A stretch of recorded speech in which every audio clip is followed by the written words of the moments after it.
The following program was produced by an independent community producer. The opinions expressed do not necessarily reflect those of the ECAT staff or board of directors. Community Forum is sponsored by the Easton Grange 196 and a friend of Yardley Wood Rink and the Easton Lions Club.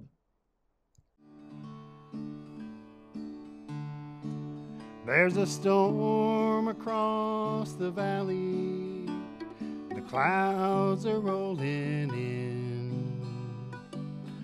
The afternoon is heavy on your shoulders. There's a truck out on the 4-lane, a mile or more away. The whining of his wheels just makes it colder. Welcome to Community Forum.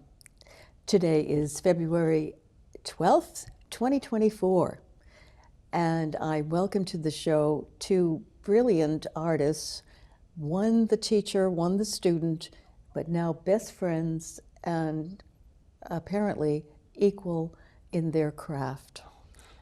Welcome Steve Weissman, the teacher, and Kevin Mulligan, the student. Nice to have you on the show. Thank you. And here are some examples of their work, and it's incredible. So tell me, Steve, how did you start this business of being creative and so forth? And loving wood. I have loved wood and working with wood since I was a child. Always been a hobby of mine. Got more and more into it when we started having children and then grandchildren. And I got into the wood turning about 26 years ago. And I love that. And I retired 9 years ago, and that gave me a chance to devote much more time to it. But all my life, I've just loved working with wood in any way, shape, or form. But again, the last 9 or 10 years have been strictly devoted to wood turning. So. Wonderful. So it's your avocation, but it's become your vocation. Yeah, I guess you could say that. I don't do it as a vocation. I do it because I like doing it, and it gives me a chance to make what I like. That's great. That's a great slogan. Yes. I make what I like. Kevin, how about that slogan, and how did you meet Steve? Oh, it's awesome, and I think Steve touches on something that I think a lot of people that in the type of work that we do or the hobby that we have really thoroughly enjoy and love what we do, and everyone shares, and I think that's a key thing. But I've met Steve kind of somewhat in the same journey. We're both technical people. Steve was a plumber. I was an engineer in our prior lives, and when I was thinking about retiring, it's probably a little over 5 years ago, I was going to phase into that. I didn't really know what I wanted to do. I saw an ad in the paper about wood turning and down in Abington, and I decided to go down. And Steve, being the teacher that he is, was in on the lathe and running the classes and so forth. And I was intrigued. I didn't even know what a lathe looked like. And he asked for a volunteer, I think, out of the audience, and I said, sure, I'll step up and do it. And it's been a love affair since. And Steve actually became my best friend, I think, over the course of that time. And we live in the same town, and I'd say that's probably been the best experience for me, the friendships, but especially the one that I developed with Steve. And I think that we've had a great experience with what we've done. A lot of the pieces we have here, we've made together. So tell me, Steve, what is you bring a certain skill set to this enterprise, and our artistic enterprise, and so does Kevin. So what's your skill set? My skill set is probably more the technical end of wood turning. I teach wood turning at several different places, and as I say, the technical end. Since I retired, I've also gotten more into the artistic end, and Kevin has pushed me that way. So, yeah, it's just a lot of fun, and I still teach at several places, but it's. So where do you teach for our audience who might be interested? I've taught at the Fuller Museum. I teach at a place called Woodcraft in Walpole. I teach at 2 different wood turning clubs, so I. So what we'll do is we'll put that up on the screen at the end of the show, so people can find you. And Kevin, you're the artistic one. How did that develop? You're an engineer. Well, it's to me, the thing that was interesting is when you go into retirement, it's an opportunity, almost like I say this to people about being 18 all over again. And you come out of high school and you really don't know what you want to do, so you explore. And I had, it was really an opportunity. And I think that I love wood. When it starts with that, I'm an outdoorsman. I rock climb, mountain climb, do all, canoeing, everything like that. So I love the woods, and I love being around wood. And when I was with Steve and learning how to do the wood turning, and he taught me all the technical things, I didn't know I had an artistic side. I didn't know that it existed in me, because you always have the right side of the brain as an engineer, left side, kind of going back and forth on that. And but I think for me it was more the opportunity to really use engineering skills, where you look for solutions on things and you be creative. And it's just a different medium. Yeah. And I could do stuff that I love. And the thing that's great is the trees that we harvest are down trees. We don't take any live trees. And I understand that you have many sources for these trees, from all over the country. And so, for example, the small bowl in the front, that is so unique. It has so many colors. It has red and dark brown and beige and light brown and then all kinds of patterns. Tell me, what tree did that come from? I don't know. This one I know came from Sharon. No, but what type of tree? What cherry. type of That tree? one's cherry, the outside one. We got that in that old cherry tree in Stoughton. Yep. Remember in the house? Yep. That On Pleasant Street. There you go. Yep. There you go. Is that the bowl? The little one? Yeah. Okay. You remembered better than I did. Well, yeah, it's getting a little scary. But. Did you ever, when it's close to home like that, did you ever think about going to Pleasant Street in Sharon, right? And knocking on the door where that tree fell and say, I have this bowl, would you like to buy it? You can tell the story on that, too. The gentleman that contacted us on that, the house, that was an antique house. Right. And it was a boarding house during the Depression. And his family had lived there, and he had lived there.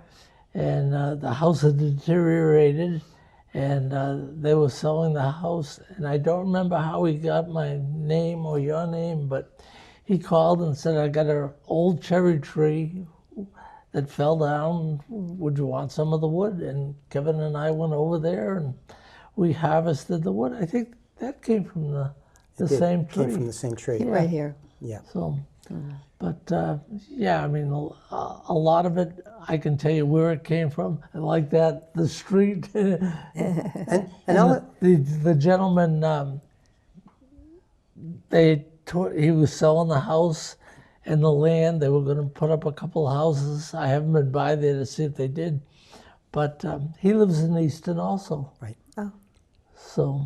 And an interesting thing, too, a lot of the wood we get when we sell pieces, we give the history of where it came from. And that family bought quite a few pieces from the tree. But what they were, it was a grandfather, a father, and the son, who was this gentleman. So I forget how many years that they had owned that place. And they went through some tough times with the Depression and all. But he remembers climbing on the tree with all of his cousins and other people. As a child. As a child. And we made pieces for him that were then given to all those family members as a remembrance of that house. Oh my goodness, how wonderful. So you Yeah, were gifting. we usually do that. If somebody calls us and has a tree and we go harvest it, we give back. Right. Nice. So it's, There's always a story behind the wood, and that's Yeah. something we make sure all these pieces, we know where they came from and the stories behind Now, the if wood. somebody had a tree that's been down for a couple of years, is that still any good? That's how that it piece was can made. be. That cherry tree had probably been down for 20 years. Right. It was real, as you can see from the piece. Yes. it And that's what was makes it really interesting. in bad shape. And what about the large piece here? And maybe, Kevin, you can talk about how it won a national prize? Sure. It was an interesting piece because we had gotten a call from a guy who was a big, Put your this hand piece on right it. here, it won a national art show against oil paintings and sculptures and a variety of other things. And that wood never saw the light of day for the entire life of the tree. It was a root. It was underground. And it was a tree that blew down in one of the storms in Easton, I think, or close to Easton. Sharon. So it was right on the border. And they called us up. They were going to chip it. They were going to destroy all that wood. And so we came down, and they said, "You're able to get it." And then Steve and I probably spent the better part of a day cutting Yes. the root apart. It was probably a few hundred pounds, I'm guessing. It was huge. And we had it. We let it dry out for an extended period of time, probably a couple of years. And then took us probably 2.5 years to make that piece. Oh my goodness! In So total. it was almost 5 years from beginning to end. Right. It was a long time to do it. And it was something that evolved. I mean, what we did was we saw wanted to make an artistic piece, and we did. And it turned out the way that it turned out. And Can you turn it around too, because it's so different in the back, where you could spin it that way. Yeah. you see where it's all smooth and but the So- front is so interesting too. We saw the stump, and the top of the stump looked very interesting.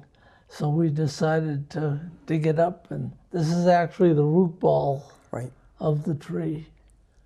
And that was all underground. And like I say, that's the first time it saw the light of day was when we made that piece. And what I think it's so interesting, if you could just turn it one more little turn. Okay, that's fine. And we can see how intricate everything is and how interesting and all the different planes that you've created. Or were they there and you kind of just modified them? Well, you know what it is? It's a process. We oftentimes will think about, okay, we'll make a bowl or we'll make whatever.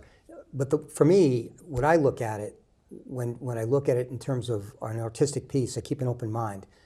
I call it peeling the onion back. So we'll have this big chunk of wood that looks pretty nasty looking. And as we start to chip away, and it's just, for me anyway, all of a sudden you'll say, I'll envision it. The wood talks to us pretty much, and it tells us what to do. And I think the best wood turners are not the skills we necessarily bring to the table, but our ability to bring out the beauty in the wood. And that's what it's all about. It's about the wood, and it's not about ego. And So tell me, what are the different types of wood that you've used? you want it? Well, we use a lot of cherry. That's probably the most common, but box elder, maple, apple. Most of your fruit trees have the most beautiful wood. And aren't they the hardest? They crack the wood. The wood can give you a real run for your money, but it's worth it. It's the most beautiful wood. Walnut is another one. So tell me, if some of our audience would be interested in looking at your collection, I know they can go to the Easton Art Co-op on Main Street, the Little Cape, that's open on Saturdays from 10 to 3, and on Sundays from 10 to 4. 10 to 4 on Saturday and 12 to 3 on Sunday. Correct. So, and actually, the Historical Society is having open house on the 23rd. So you can just go down the street a bit and or over this yeah, down the street a bit, right? Wrong. Right. You're right. I'm right. You're right. Yes. Okay. But the depot is on the parallel street with the main street. Right.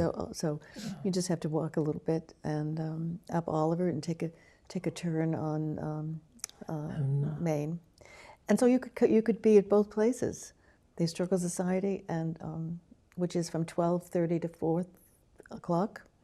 So just come. And we did a piece for the old railroad station. Yep, it's in the railroad Yes, station. and when you go to the Historical Society on their open house on Sunday the 23rd of February, you can see that beautiful piece. It's in the men's waiting room. Yeah. I've seen it. It's extraordinary. So, Yep. And I'll even add to a little bit what Steve talked about too. A lot of the wood we get is from the Arboretum. If you want to, yep, you the want to touch on Arnold that a little bit? Arboretum in Boston. Yep. So wood's from all over the world. They have a wood turning exhibition every October, and they call us in about 4 times a year to collect wood. They have all the wood that has come down, trees that have come down, trees that have been trimmed, and they give us wood. Wow. And we bring it back in October as turned objects. Now, how soon, you have connections, how soon can you utilize the wood, especially just after, when it's really raw, shall we say? Well, there's 2 ways of doing it. One is that we'll take the wood while it's raw, wet, we call wet wood or green wood, and we'll turn an object, and as it dries, it will distort. Oh, And we'll do that, and sometimes we'll turn it wet, and we leave it thick, and we let it dry out, and then we'll turn it again into a finished piece. So there's I see. many different ways of dealing with the wood. So Interesting. So It's- interesting. So what do you, besides bowls and artistic objects, and you do vases here. Right. Here's a vase. And any other I types think literally the thing that's great about this is anything you can think of, we can pretty much make. And so I think as you get good, the one thing I know myself, I've been doing it for probably 6 years maybe, and had great success. In large part, I give Steve all the credit for that because he's the best teacher and helped me to kind of get through the learning curve quickly and so forth. But the thing that's great is as you learn the technical side, your creativity and your mind can go into a lot of things. You can envision. If you can envision it, you can make it. And I think that's pretty much true for about anything. once you learn the technical skills? Once you have the skills, and again, to me, that's where the two of us really worked, I think, very well, and we were able So to have now some you're going to success. be exhibiting your work, I understand, at the Easton Tricentennial Arts and Culture Show on April 26th at the Oaks Ames Memorial Hall. So people can come there and see wonderful pieces of work, but also we can buy them. So all the artists who were there, and the artists don't have to be from Easton, they can be from anywhere. There is a deadline to apply, February 21st, so please go to the Tricentennial site and see the application and print it, fill it out, and send it in. I'm on that committee, so I expect to see a lot of people out there coming forth with all their beautiful artistic works. So what kind of wood, Steve, do you like working with best? wow. Is there a wood that's the easier to work with than other woods? Yes, but not so much easier. Some cut easier than others, but I probably work more with cherry and maple. Those are probably the two that I'll. Now, what's the difference between regular maple and tiger maple? Oh, there are about, I'm going to say close to 20 different varieties of maple. Really? And they all have different grain patterns, and they're just there's tiger maple. There's just so many different types. They're all different. And Kevin, how about you? Which do you enjoy most? Well, I love all wood, but I would say the ones that I really, really like are olive wood is up at the very top. Where do you get olive wood? You buy that through a distributor. I see. And actually, there was a gentleman that I befriended through one of the shows that we did, lived in Israel, and he had sent me a piece way back, and that was the first piece I think I ever did, and I sent something from here to him, and so we kind of shared and traded. And then you have some of these really exotic woods from South America, from Asia, from all over the world, and they all add a lot of spice and variety, and that's been kind of a... So are you able to, do you have enough items now to have a representation of woods from different countries? I think we do. Oh, yeah. Yeah. Well, bring a lot of wood, okay? Okay, we will. We will. Yeah, I have a gallery in my house, and I probably have close to 200 pieces in my gallery, so Oh my I goodness. have wood from all over the world. Now, are these your personal items, or are these things that one could purchase? Most of them are for sale. My wife has pieces that she wants and she won't let me sell. But other than that, most of them are for sale. I have a few pieces that I wouldn't sell myself, but most of them are for sale. Well, good. So everybody out there, there's going to be a host of wonderful bowls and other items that these two gentlemen have turned, and I think that's the right word. It is. And finished. And for example, the one that you won the national prize, it's all shiny. So how do you do that? I'll let you, because you did the work, most of the work on the finished. It was the tongue The line, finish, that has about 20 coats of finish on it. And after each coat is put on and dried, it's slightly sanded, and then you put another coat on. And it took about a month just to put the finish on that. I'm sure it did. It's a lot of work. It's a lot of surface. Right. But tongue oil is one of our favorite finishes. It brings out the beauty and the character of the wood. What's it called? Tongue oil. Oh, tongue. Yep. Tongue oil, yeah. Yep. I've heard of that. Yeah. And it's a natural product, so it's very painstaking to do. But the end result is gorgeous. And that other piece, that has tongue oil on it also, but it's probably only got 4 or 5 coats. I see, yeah. That's the difference in the finish. And you can see it reminds me of driftwood Yeah. on the outside. The way so was this piece wet, and you kind of did, and then you waited, and then, or was it like this with all the indentations and so forth when you got it? That's Mother Nature. Right. Okay, so Mother Nature did that for It's all you. wormholes. Yep. Okay, well, she's very kind. And Oh, very she kind. is.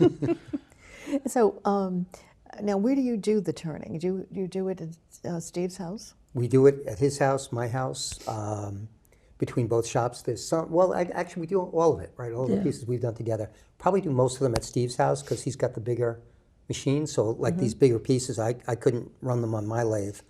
Smaller pieces I can run, but we do most of it, and we try to probably, now that we've, a little bit older and so forth, and when we started, about a day a week, we try to get an afternoon together so that we just get a piece of wood and we turn, and we have fun, right? It's more of a social thing than anything else, I think.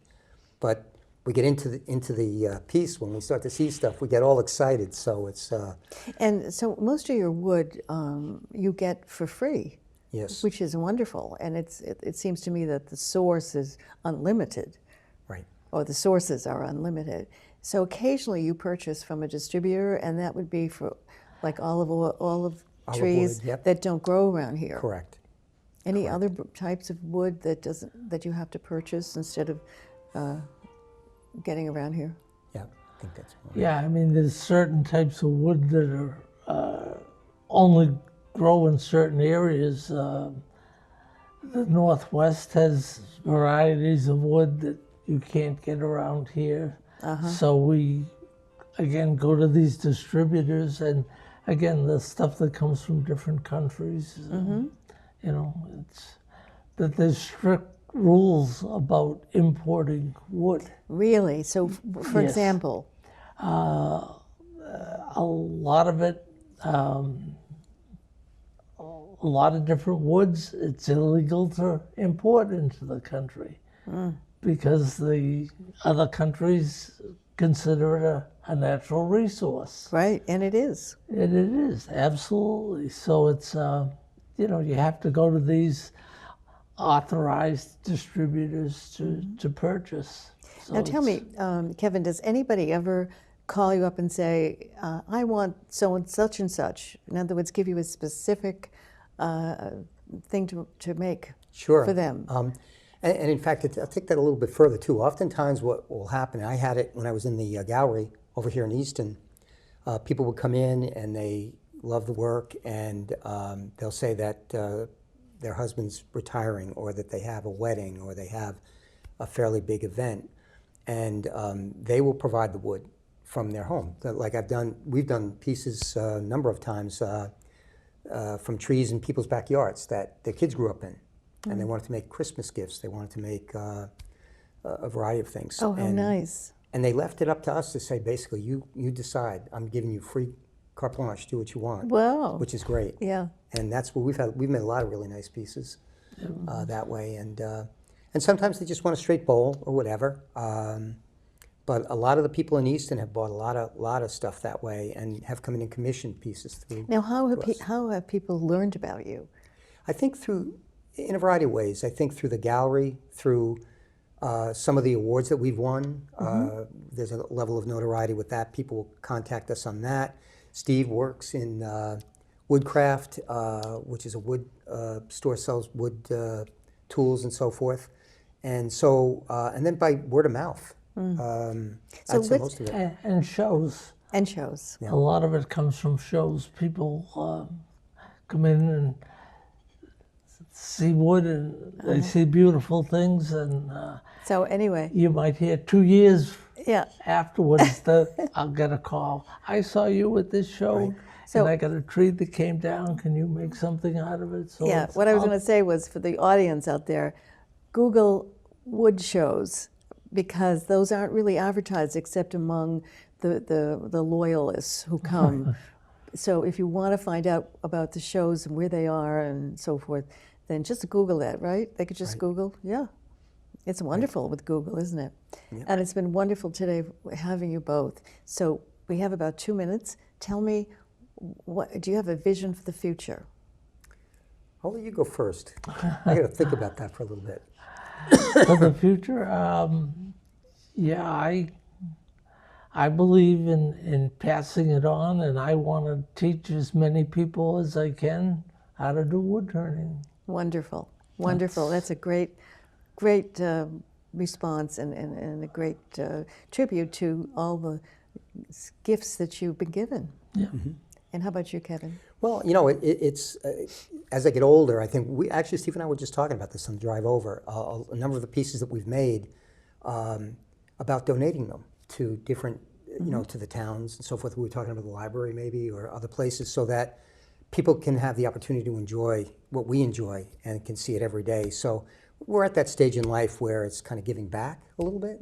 And so some of these pieces may very well end up in, we're not sure yet, we're talking through that, but like I say, in a municipal building or something like that. So again, people can enjoy it the way we enjoy it. And we've had a lot of people say that when they see the pieces, they really enjoy looking at it. Yeah. Norton just opened a new senior center, and Kevin and I are going to teach wood turning at the senior center. Oh my goodness, wonderful. Norton, and that's close by. Okay, we have 50 seconds, so I'm going to thank you one more time, Steve Weissman, Kevin Mulligan. Thank you so much for being on the show Community Forum and sharing all of your wonderful artistic creations with us. And until next time, this is Priscilla Almquist Olsen bidding you farewell. Community Forum is sponsored by the Easton Grange 196 and a friend of Yardley Wood Rink and the Easton Lions Club.